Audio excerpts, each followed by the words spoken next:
Muy buenas noches, bendecidos.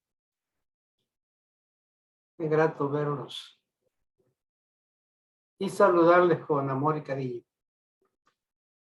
Bienvenidos a esta audición del Ministerio de Gracia y Reconciliación. Un profundo anhelo que esta palabra transforme y cambie sus vidas. Les ayude a entender mucho más la palabra cada día. Y eso es importante que nosotros cada día estemos pensando en que las misericordias de Dios son nuevas cada mañana. A veces citamos los versos y lo sabemos, pero no reflexionamos en el contenido. Y por eso muchas veces nos sentimos un poco sorprendidos. Cuando la palabra dice que sus misericordias son nuevas cada mañana, nos está diciendo que cada día Dios puede sorprendernos con cosas que nosotros no conocemos, cosas que no hemos visto, que no hemos oído. Pero si tenemos conciencia de entender esa palabra, estaremos a la expectativa de ver cosas nuevas cada día de parte de Dios. Cuando miramos el verso, que quiero que lo volvamos a poner un poquito, es posible. El verso tiene algo importantísimo que nos hace reflexionar sobre esta verdad. Dice que lo que dice, Shema, mujer. Pero viene un tiempo y ahora ya comienza. Cuando los verdaderos adoradores adorarán a Yahweh, lo que es. Mire bien esto. La palabra Shema es muy repetida por el Señor, tanto en el antiguo pacto como en el nuevo pacto. Ustedes recuerdan allá en el libro de Deuteronomio, aparece la misma palabra con una tremenda expresión cuando dice Shema Yisrael Elohei, Yahweh Echad, que quiere decir, oye Israel, el Señor nuestro Dios, el Señor uno es. Ya puede quitarlo. Entonces, todas estas palabras se entrelazan, que el que nos habló en el pasado es el mismo que nos habla hoy. Y que así como hubieron sorpresas en el pasado, las hay hoy. Las diferentes versiones que nosotros tenemos de la Biblia a veces nos ayudan a entender un poco más, pero también nos ayudan a desconfundirnos en el sentido de que vemos que las Biblias tienen un manoseo que no es muy bueno y que eso pues hay que tener cuidado. Entonces, cuando estamos mirando realmente la raíz de las palabras, pues tenemos que aprender mucho acerca de eso. ¿Por qué? Bueno, ahora ya tengo un tiempo que estoy estudiando el hebreo nuevamente. Y me doy cuenta de que realmente la palabra es una sola, la Torah es una sola. Y hay que entenderla, porque hay un grande misterio ahí en ello. Por ejemplo, hay una versión de la palabra que dice, pero llega la hora y ya estamos en ella, en que los adoradores adorarán al Padre en espíritu y en verdad, porque así quiere el Padre que sean los que le adoren. Dios es espíritu, y los que le adoran deben adorar en espíritu y en verdad. Venimos hablando acerca de la mente, que la mente es espíritu, Dios es espíritu, nosotros somos espíritu, nosotros somos mente. Y de esto estamos haciendo una reflexión profunda de la palabra, que yo espero que cada día se le aclare mucho más, especialmente sobre este tema del espíritu y la mente. Hay mucho que decir al respecto, pero quiero el próximo jueves darle un cierre a esto a través de unas buenas imágenes que tenemos para explicar esto como en plastilina, dice la palabra. Pues bien, nosotros estamos en tiempo de revelación. Si estamos en tiempo de revelación, debemos aceptar lo que dijo el Señor a través del profeta cuando dijo que si clamamos a Él, Él nos oirá. pero nos enseñará cosas que no conocemos y que no hemos oído y que pertenecen a lo oculto. Entonces, cuando usted comienza a orar a Dios y a servirle al Señor, usted tiene que saber que habrá cosas que usted no las conoce y que de pronto le son reveladas, son mostradas, están ahí en la palabra. Y que tenemos que hacer un amoldamiento a los principios de Dios que tal vez por años estuvimos equivocados, como en el caso de que señala el capítulo 45 del libro del Génesis, cuando habla de la vida de José el patriarca,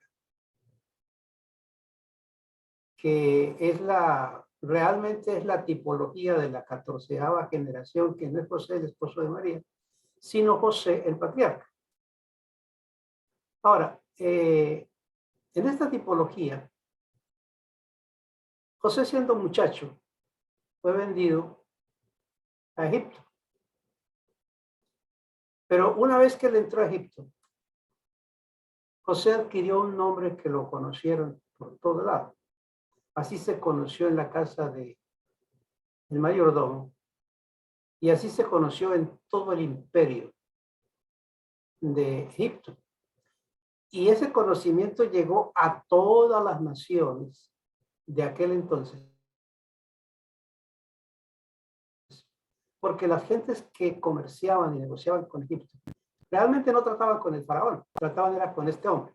¿Con qué hombre trataban? Trataban con un hombre que se llamaba Safenat Penea, porque ese era el nombre de este hombre gobernador. El segundo en el imperio egipcio era Safat Panea. Así que cuando hubo un hambre terrible en la tierra, Jacob envió a sus hijos a Egipto a que fueran a hablar con el principal de los egipcios, que era el señor Safat Panea. Y estos muchachos pues, fueron y hablaron con él para que les vendiera comida. Y ustedes conocen la historia, fueron y negociaron, vinieron.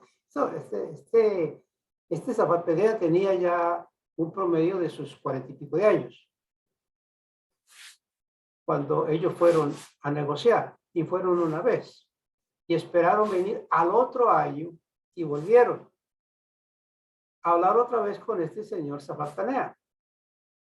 Y ellos, ustedes conocen la historia, cómo los trató, cómo hubo el engaño y todo esto. Pero también ustedes conocieron el engaño que sufrió este señor.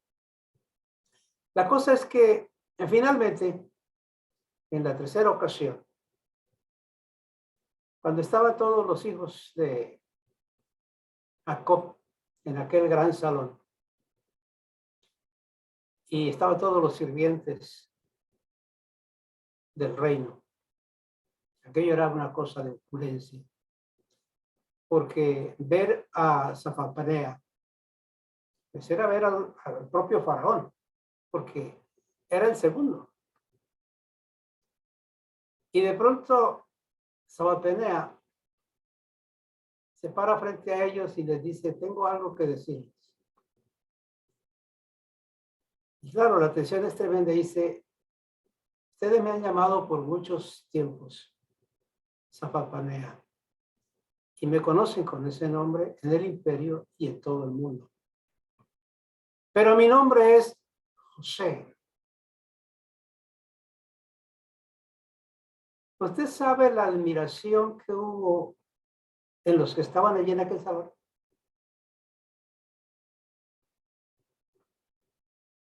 Que no era Safat Panea, sino José. ¿Qué quiere decir revelador oculto? Y usted sabe la admiración que hubo, que esto tiene que ser así, porque es algo que es una tipología y tenía que ser así. ¿Usted sabe por cuántos años la tipología de José fue conocida en el mundo con un nombre que no era el propio nombre de él?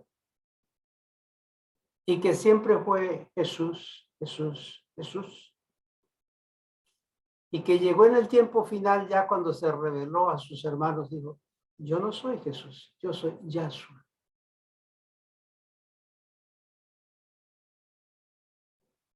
¿Sabe usted la admiración de tanta gente? Muchos se han resistido a aceptar la revelación de la palabra, pero es la verdad. Hay que entender estas cosas con mucha claridad. Y yo he venido enseñándoles acerca de lo que es una vida en el espíritu. Porque el problema no es la vida en el espíritu, el problema es la vida en el cuerpo. Ahí es donde están los problemas. Algunos entienden a fondo lo que es la vida en el espíritu, otros no. Pero la adoración es una. La oración es otra. Dios busca adoradores. Tenemos dos costumbres, dos tareas, dos medios por los cuales nos acercamos a Dios. Y una es la oración y otra es la adoración. Pero vamos a hablar hoy acerca de lo que es la adoración. Pero adoradores como los que dice la Escritura, adoradores que Él busca creadores. ¿Se han puesto a pensar ustedes que por qué estamos últimamente hablando de estas cosas del Espíritu? ¿Por qué estamos hablando de la revelación del Padre, la revelación de Yahshua, la revelación de lo que es nuestro ser como seres espirituales? De todas estas cosas, han juntado estas cosas y se han preguntado, oye, estos últimos días nos están hablando de algo que tiene que ver solamente con esto. Se han preguntado, ¿por qué será? Pues ya estamos a punto de esta realidad, de no estar en un cuerpo natural de carne, sino de entrar en una verdadera adoración. Y Dios quiere que usted no sea sorprendido, sino que usted desde ya sepa y aprenda lo que realmente nos espera. Y que desde ya tenemos que saberlo y empezar a practicarlo. Así que es hora ya de vernos como estaremos muy pronto. La palabra adorar significa, porque la Biblia fue escrita tanto en griego como en hebreo, que a esto me he dedicado en estos últimos tiempos a estudiar griego y estudiar hebreo.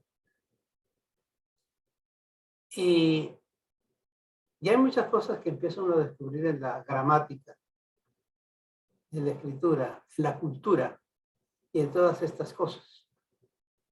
Así que la palabra adorar, del vocablo de su raíz hebrea, es lehalel. La palabra lehalel quiere decir alabar, celebrar, glorificar, cantar, alardear. Este vocablo hebreo, su raíz más profunda es yadá, que quiere decir dar gracias, loor y alabanza. Comparado con la raíz griega, que es proscuneo, quiere decir, adorar quiere decir besar. Y aquí no se van a sorprender de algo, porque nosotros tenemos que saber desde ya que hay cosas que de pronto en una ciudad o en un departamento tienen un nombre. Y estamos muy acostumbrados a ese nombre de fruta o de algo, o decir algo, pero que en otro lugar esa palabra es como un poco extraña y a veces para algunos es hasta vulgar. A veces sorprenden cuando la oyen. Por eso le estoy diciendo esto porque quiero hablarles de algo que a lo mejor se pueden sorprender. Pero dentro de la palabra adorar, en la raíz griega aparece esta expresión: lamer como el perro la mano de su amo. Para nosotros los latinos, que estamos lejos de saber lo que es el griego y lo que es el hebreo y el arameo, que por eso fue que nos metieron el gran rollo de un contexto bíblico que no es, y que muchas palabras tenemos que aprenderlas.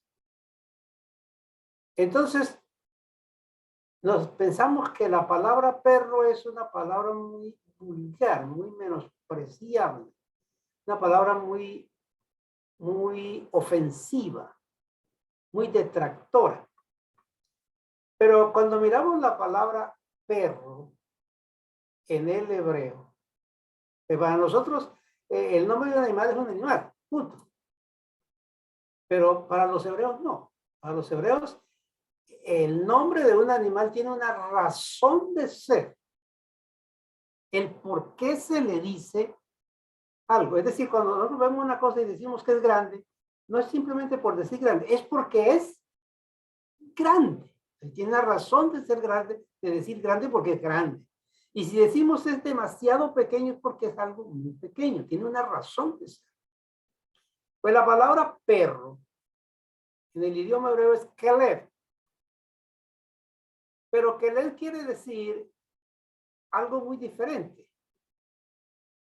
Es sencillamente kel, que quiere decir todo, y leb, que quiere decir corazón. Entonces, todo corazón. Keleb es todo corazón. Por eso dicen que el perro es el animal más cariñoso y afectivo. Porque aunque usted se le da una patada, él al ratito está al lado pidiendo la cola y besando. Él no guarda rencor. Debe por ahí para allá usted se dará cuenta que esto tiene un significado muy profundo. Entonces está diciendo sencillamente que la adoración es Kelef, de todo corazón, como el perro lame la mano de su amo. En el Salmo 96 aparece la palabra adoración. Sabe que David era un adorador. Y allí la palabra es Sakhar. No dice adorar, dice Sakhar. Que tiene un trasfondo que se llama postrarse, arrodillarse, bajar la cabeza, dar culto, humillarse, inclinarse, rendirse, dar reverencia, homenajear la realeza de Dios. Para que todo este contexto de la palabra Sakhar, que contiene todo este contexto, para usted poder dar Sakhar a Dios o adoración a Dios en el sentido bíblico de la palabra escrita, tiene una persona que llegar a verse en su misma presencia, la presencia de Dios, y visualizar esa presencia, percibirse de que Él está ahí. De lo contrario, adorará conforme a la palabra latina, pero no conforme al contenido de la palabra real de lo que es adorar a Dios en un shachar. Por eso es que la vida superficial en el Señor es una vida vana, que no se puede, no puede disfrutar la realidad de la presencia de Dios. Es como cuando usted coge un libro y lo ve por fuera bien bonito, letras doradas, grueso, lo acaricia y dice, sí, yo conozco el libro, es hermosísimo, tiene letras doradas, pero lo que hay por dentro, no, yo eso sí no sé porque ni siquiera lo abrí. Pero hay otros que llegan y cogen el libro y empiezan y dicen, yo sé lo que dice ese libro. Tiene unas expresiones así y hasta esa persona entró, bebió, disfrutó, se alimentó. Es diferente. Entonces ya hemos entendido y sabemos que Dios nos escogió desde antes para un propósito eterno. Eso lo hemos dicho muchas veces. Ser alabanza y ser adoradores de Él. Ahora, entre tanto que ese propósito nos es revelado y comienza a desarrollarse en nuestra vida por el Espíritu, se nos encomienda hacer muchas cosas. Esas cosas que hacemos es lo que nos sacará a flote nuestra obediencia y a la vez nos llevará a conocer y entender a Dios cada día. Que es la expresión de Jeremías 9 cuando dice que gloríese en esto el que se hubiere de gloriar, en entenderme y conocerme, que yo soy Dios. ¿Cómo conocemos a Dios? Bueno, lo conocemos por intimidad. Y aquí viene otra cosa que yo quisiera hacer énfasis, que a lo mejor esto puede sacudir su mente, pero es importante que se lo diga porque lo voy a estar repitiendo. Porque en verdad, ¿qué quiere decir la palabra Dios?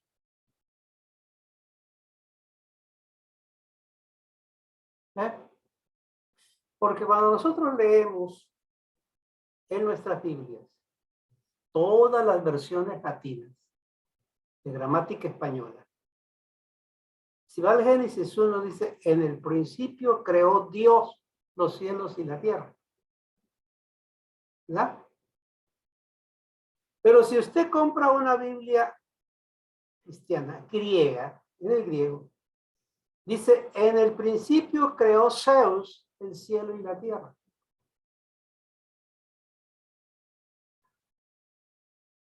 Ahora, si llega a sus manos una Biblia árabe, una Biblia árabe, dice, en el principio creó Alá los cielos y la tierra. Si coge la Biblia inglesa, la James, usted dice, en el principio creó God los cielos y la tierra. Y la Biblia latina, en el principio creó Dios los cielos y la tierra. Quiere decir que hay un cambio de todo esto. Y si coge la Biblia japonesa dice, en el principio creó Mikai los cielos y la tierra. Porque el Dios de los japoneses es Mikai. El de los griegos es Zeus. Y sucesivamente. Entonces, cuando las Biblias han sido traducidas, se ha traído una grande confusión a la gente. ¿Cuál sería entonces el verdadero nombre? Pues allá en el libro del Génesis dice, en el principio creó Elohim los cielos y la tierra. Porque el nombre de Dios con el cual se dio a conocer, que fue lo mismo que le dijo a Israel, Shema Israel, Elohim Yahweh Echad. Elohim Yahweh. Elohim es el nombre de Dios, con el cual la gente él se dio a conocer. Pero él dijo, yo soy el Elohim de Abraham, de Isaac, de Jacob. Entonces, cuando se habla de la palabra Dios, no hay especificación. Pero cuando se nombra el nombre de ese Dios con el cual se dio a conocer, entonces es grande, porque nuestro Dios es Elohim, el Todopoderoso, el sobre todas las cosas. Porque Yahshua es Salvador, es el Salvador, el Padre. Y Yahweh, el Rey. Pero él dijo, yo soy Elohim, el Dios de Abraham, de Isaac y de Jacob. Elohim, el Dios de Israel. Entonces, conociendo nosotros estas cosas y entendiéndolas, tenemos que poner nuestra mente y saber qué es lo que se está leyendo y en quién estamos creyendo. Porque si usted trae o a una iglesia donde viene un árabe a predicar, él abre su Biblia, Génesis 1:1. En el principio creó Alá los cielos y la tierra. Dije, ¿qué? Usted viene un griego y compara, en el principio creó Zeus. El mundo queda loco. Pero usted tiene que entender que el original es la verdad. Y la Biblia fue escrita en hebreo. Y en griego, pero griego original. Todas estas cositas nos ayudan a entender muchas cosas.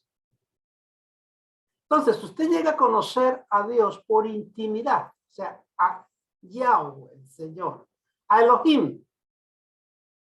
Lo llega a conocer por intimidad y por trato con Él. Y lo entiendes por reflexión y por obediencia. También por la oración. Y muy especialmente por la adoración. La lectura, el oír y el obedecer. De hecho, no podemos desconocer que hemos empezado un camino de fe y de obediencia, en el que cada día vamos siendo llevados a la perfección, tanto del conocimiento como de la perfección de nuestra separación del mundo hacia Dios, de nuestra santificación, hasta llegar a esa perfección de la plenitud en Dios, por todo lo que estamos recibiendo. Yo recibo que hoy usted entiende esta palabra y la aplica a tu vida para una relación mucho más profunda con Dios, para un conocimiento mucho más profundo con el Señor.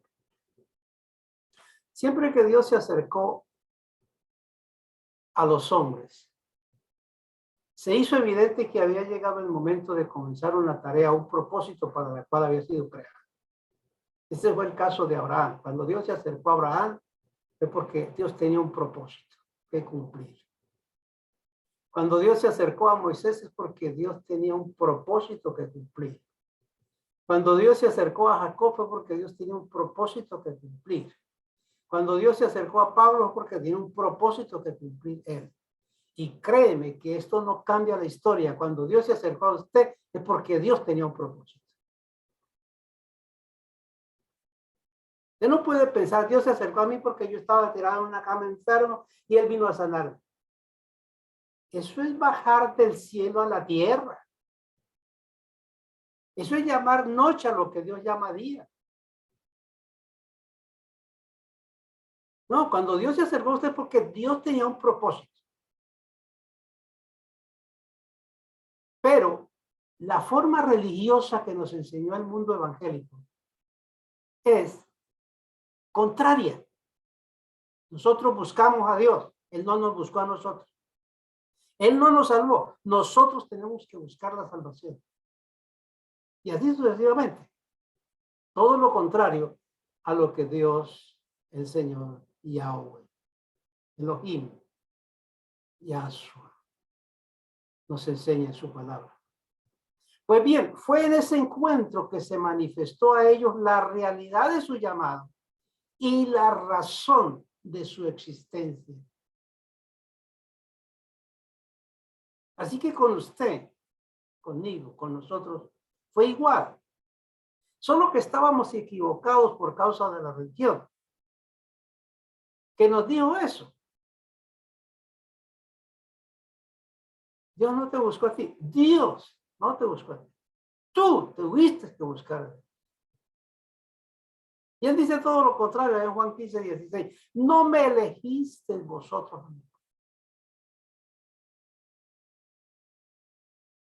Así que usted como yo hemos sido creados con un propósito para Elohim. Dimos muchas vueltas. y hasta cometimos tonterías y formamos nuestros caminos y nos acomodamos al camino de la razón, de la lógica y de la religión. Para conocerlo más profundamente en esa sed y hambre que teníamos, entonces buscamos la teología, los sacrificios, las obras, pero nunca encontramos el camino, ni se nos enseñó el camino de una verdadera intimidad con Dios. Pero vino el momento cuando Él se cruzó en nuestra vida, en nuestro camino, como lo hizo con Balaam. ¿Recuerdan el que le detuvo la asna porque él iba equivocado y Dios se apareció allí en el camino para impedir que siguiera su camino loco y perdido? Una vez que llegó ese momento, algo pasó en nuestra vida. Porque no solamente fue interrumpido nuestro camino, sino que fuimos sacudidos en lo más profundo de nuestro ser por ese algo que por tanto tiempo habíamos deseado y no habíamos hallado. No sé si a usted le pasó eso, si recuerda ahora. ¿Cuántos años usted estuvo en la religión? Amando a Dios, por supuesto, pero nunca sintiéndose lleno, pleno, satisfecho.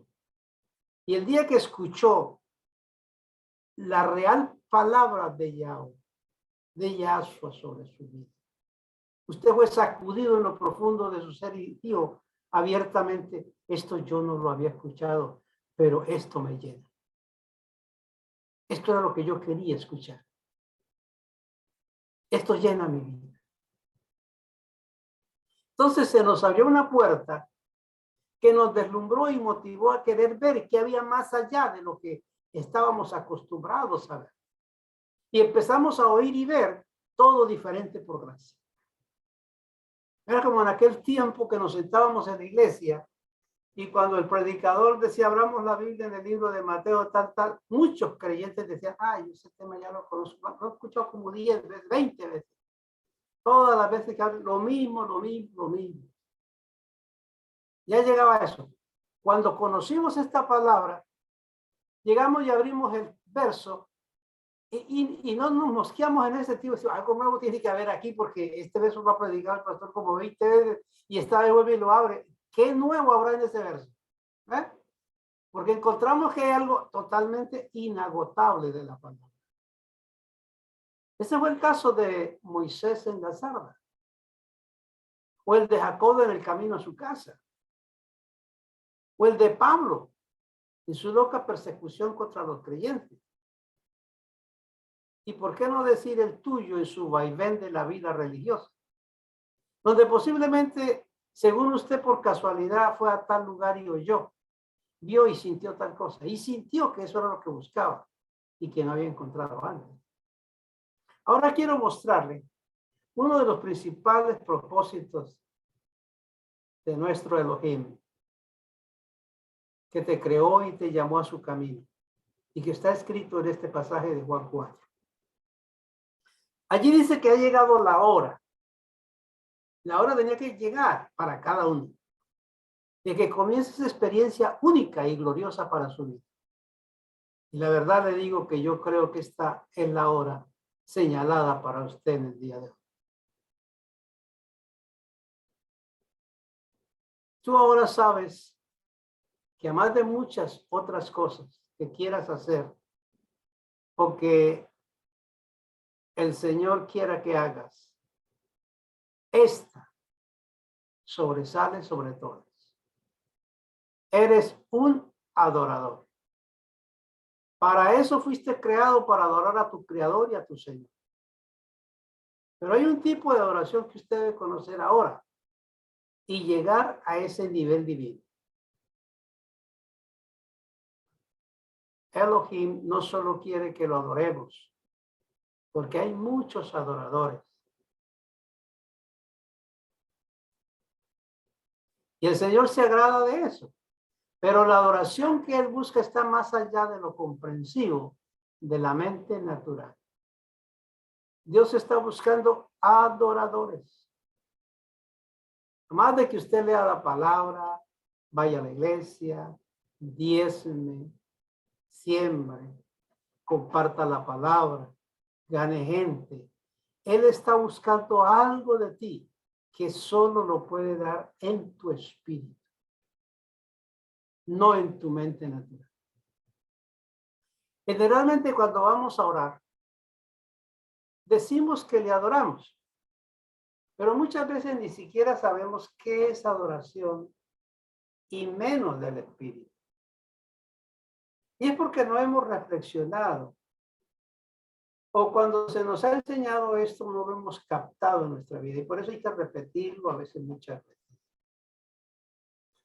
Cuando oramos, presentamos a Dios nuestra gratitud por lo que hemos recibido o que necesitamos recibir. Nuestras oraciones están basadas en nuestro ser físico y sus necesidades y sus anhelos. Eso no es malo, eso es bueno, porque si no digo que oráramos. Pero le diré que hay algo mucho más profundo que eso. Pues Él sabe de qué cosas usted tiene necesidad y está presto a suplirlas cada día. También dice que antes que pidamos, Él sabe qué necesitamos. Y antes que la palabra esté en nuestra boca, dice que Él ya la sabe. Todo nos deja saber que todo está bajo control y gobierno de Dios. Cuando terminamos de decirle al Señor nuestras plegarias y nuestros ruegos, nos levantamos como satisfechos. Pero en verdad hemos orado correctamente. ¿No dice el apóstol una vez, si hemos de pedir como conviene? No lo sabemos. Hemos llegado a la mesa y a la meta que Dios quiere que lleguemos. Que se le agrade, que se le complazca, que se le dé contentamiento. Es como llevarle un presente a la novia. ¿Cuántos de nosotros lo hicimos? Y la cortesía siempre era, qué bonito. Pero en el fondo, detrás de eso, hay otra cosa. Quizás usted salió de la casa satisfecho de haberle llevado un presente a la novia. Pero la pregunta es esta. ¿Era eso lo que ella esperaba de usted? ¿Quedó realmente satisfecha de lo que tú le diste? Esa es la pregunta que hay que responder. Adorar en espíritu es el cometido, porque no está la adoración en el espíritu de yo quedar satisfecho. La adoración en el espíritu es cómo satisfacer a Dios, al Señor. Si oramos desde nuestra mente natural, lo que hemos hecho está bien, como niños. Pero debemos saber que Dios está buscando adoradores en espíritu, que vienen siendo personas que se han puesto a reflexionar, a analizar, que han tomado la palabra en verdad para saborearla y que piensan qué es lo que Dios quiere. Una pregunta para que esto quede claro. ¿Qué necesidades tiene tu espíritu? Cuando tú vas a Dios en adoración, en oración, ¿qué necesidad tiene tu espíritu? ¿Tu espíritu necesita casa? No. ¿Tu espíritu necesita un carro? No. ¿Tu espíritu necesita salud? No. ¿Necesita dinero? No.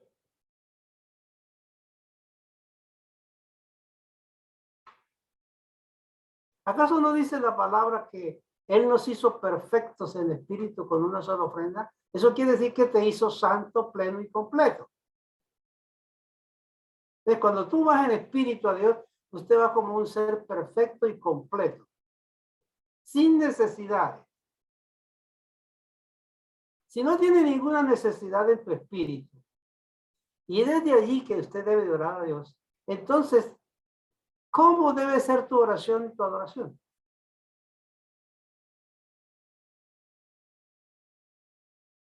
Es la gran pregunta que tenemos que resolvernos si queremos llegar al nivel de verdaderos adoradores en espíritu, que son los que Él está buscando. Vamos a decirlo en otras palabras, Dios está buscando gente que venga a Él que no tenga necesidad de nada. No me diga usted, entonces Dios lo que está buscando son los ricos, los millonarios, que no necesitan pagar arrendo, ni comprar mercado, ni ir al hospital, ni nada de eso. Eso es una mente muy natural y muy niña. Porque aún los ricos y millonarios son los que menos duermen desesperados y confundidos. ¿Cómo no perder el dinero? O en el peligro de que los secuestren. Tiene que cogerlo por el lado del espíritu. Dios está buscando gente que su objetivo sea Él y no el hombre. Y la única manera de que mi objetivo sea Dios es que yo me vea completo. Y la única manera que yo me vea completo es que yo crea su palabra. Y la única manera de yo poder verme completo conforme a la palabra es que yo haya escuchado y creído que Él dijo, los dejé perfectos con una sola ofrenda para siempre. Desde ese punto de vista, de estar perfectos y santos, es que yo tengo que adorar. Y desde ese punto de vista, ¿cuál será entonces mi oración delante del Señor? ¿Verdad que todo esto cambia las cosas en una relación con Dios? Seguro que sí, porque ahora habrá un lenguaje diferente en tu boca y una actitud diferente. Entonces, ¿qué es lo que debo hacer? ¿Cómo aprender a crecer y subir ese nivel? Bueno, lo que hacían los sacerdotes al entrar al templo o al tabernáculo y presentar la ofrenda por ellos y por el pueblo. A Dios. Se paraban delante del arca con un tazón grande en sus manos, la sangre de los machos cabríos de la ofrenda, y no decía nada. Se sentaba allí a esperar, a contemplar la majestad y la gloria que se manifestaba en esa arca de la presencia de Dios. A admirar la hermosura de la santidad de Dios. Sin decir una palabra, en silencio contemplaba la grandeza de su Dios. Y no era un asunto semántico, no. Era un asunto de que sabían que la presencia de Dios estaba ahí. Cuando cruzaban la cortina, sabían que estaba en la presencia del Señor, tanto que existía una norma que según la ley, le amarraban un cordón de un pie al sacerdote cuando entraba allá adelante. Y si acaso entraba en carne, no era perfecta su adoración, llevaba intereses diferentes y paraba delante de la presencia del Señor y caía muerto. ¿Y para qué la corte de los pies? Para alarlo desde afuera, porque nadie tenía derecho a entrar, era alarlo y sacarlo. Así que cuando el sacerdote entraba al altar, se veía, presentía, contemplaba, admiraba, percibía que la presencia de su Dios Yahweh estaba ahí. El Dios Elohim estaba ahí. Estaba la grandeza del Señor. La pregunta es, cuando vamos en oración, ¿podemos percibir esa presencia del Señor?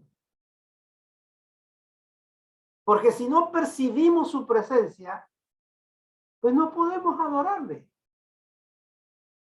Pero al percibirla, sale a flote lo que está en su vida y adora. Aquí no es, cópieme una oracioncita.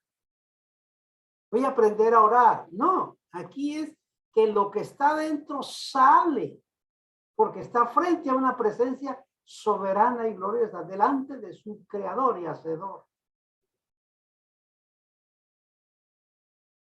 Usted está allí, pero no es una persona miedosa, seguro que no. Pero déjeme decirle algo. Usted es una persona que no le da miedo de nada. Está tranquilo. Usted entra a su cuarto y abre la puerta y dentro, así te apagada la luz y se acuesta en su cama. Tranquilo, no hay problema. Usted no es miedoso. Pero déjeme decirle que alguien diga, yo entré con una cascabel ahí adentro, hermano, y se me soltó de la calle, se quedó en su cuarto. Cuando usted va a entrar, ¿va a entrar lo mismo que antes? No.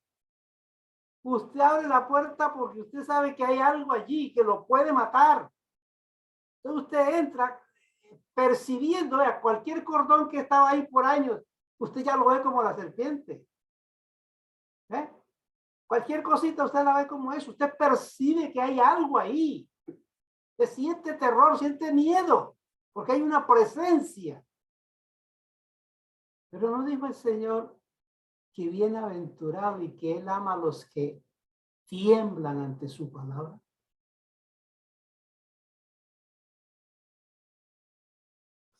La verdadera adoración es esto.